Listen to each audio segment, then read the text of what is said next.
Hi, I'm Mark, co-founder and CEO of Primal, and in the past 9 years, we've probably increased prices 4 times, and I want to share with you today how we increase prices without churning or losing any customers. So I'm going to walk you through everything that I think about when I increase prices, and hopefully by the end of the video, you'll get some ideas about how you can also increase your own prices. So I really want to start with the fact that increasing prices has the biggest impact on a business, its revenue, its profitability, right? Because essentially it's going to influence how much revenue the company makes by the price that you sell your products and services at. In a previous video, I talk about my formula when I look at service-based businesses and how they can basically grow faster and also grow their revenue year on year. And it's really about looking at the number of leads times the conversion rate, and then the average revenue per user or average revenue per customer, and then how well you retain those customers. So pricing really influences this part, the average revenue per customer or per user. So it has the biggest impact because if I increase this from 1 to 2, I've essentially doubled the revenue per customer that I can obtain. So basically that has a huge impact, right? If I suddenly double my prices, I potentially have the opportunity, given that people still buy the products and services for that price, to really impact the business. We also want to take a look at how easy it is to do.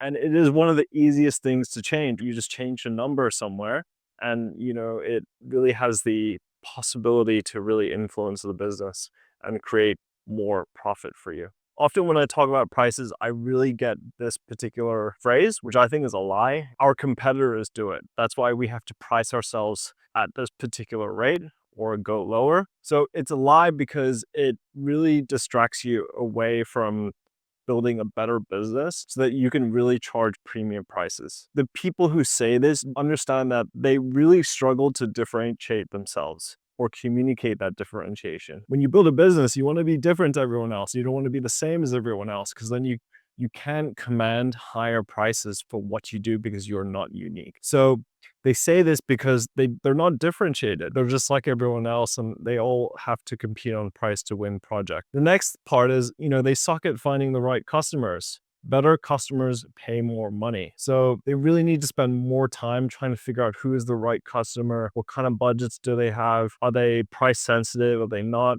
and really find the right customers so that you can match your price to them and then attract more of those customers. And then, they also probably suck at communicating value. If your company is different, you need to be able to communicate that, have people understand that, understand how unique you are so that you can start charging higher prices because you're different and you deliver something different or better or both. Another thing I like to think about as well is, I completely understand why people charge low prices to begin with because they're new. You have to enter a market, you have to attract customers, and it's really easy, right? You can just say, I'm cheaper than so-and-so, and we offer the same services, right?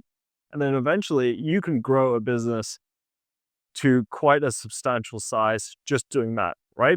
Then you'll have to figure out some way to figure out the margins, but generally you want to start low if you're a new business, but then eventually over time, because you're building and investing into better things, better technology, better people, and your costs are going to rise. So you essentially need to be able to increase your prices over time too, so that you maintain certain margins, the business becomes more profitable, and you increase its value as a company. So if we think about that, we want to think, okay, if my prices are low now, how over time can I increase that? And potentially this is what you can think through. I also want to say that if you want better clients, stop selling cheap stuff because cheap clients are the worst clients. If you've ever had someone haggle over price, can you imagine the entire life cycle of that relationship? They will continuously expect cheap prices, haggle over everything, and it's really not fun. So stop selling cheap stuff. I promise you will start to find better clients. And then you also need the understanding that, better clients understand quality, where they're not so money sensitive or budget sensitive, and they know that they need to invest money in order to get a particular result. And there's a certain type of people that understand that some things are an investment as opposed to a cost. And higher your prices, typically you start to lean towards the people who understand that it needs to be an investment. The third one I want to also touch on about pricing is that when your prices increase, you will start to spend less time on unqualified people because they will just qualify themselves out. So if I think of a luxury goods store, if I understand that that brand charges really high prices, I won't even walk into the store. That team in that store does not have to deal with me, looking around, even though I'm not going to buy anything, right? So brands, companies want to be known for pricing themselves at a certain rate. So either you're a budget brand or you're a premium brand, but you definitely don't want to do both because you want people to basically disqualify themselves and it saves everyone time. So all of those things in mind, how do we increase our prices? Hey, I just wanted to take a moment to pause the video and let you know that I'm relatively early in my YouTube journey, and I would really appreciate it that if you like the content, please give it a like and subscribe.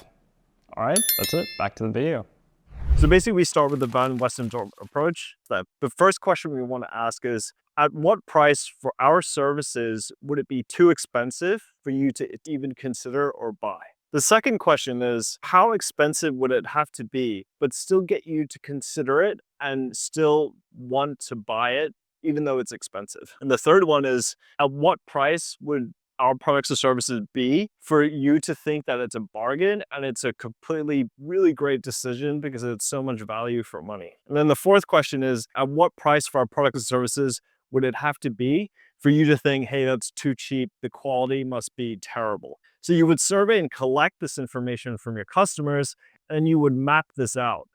And I'm not going to cover how to do that, but you can look it up. And if once you map it out, you actually start to get a range of where the pricing sits within your customer's mind so that you can understand, okay, well, if my pricing is here, I can then increase it to here without much fluctuation in the quantity of customers that I increase the price for, right? Because if you increase price incrementally, there will be a certain point where you start to have price sensitivity and you start to lose volume. Quick and easy way to do this is basically just to keep increasing your price by 20% for every new customer until you start to notice people like, hey, that's way too expensive. Like, what are you guys doing, right?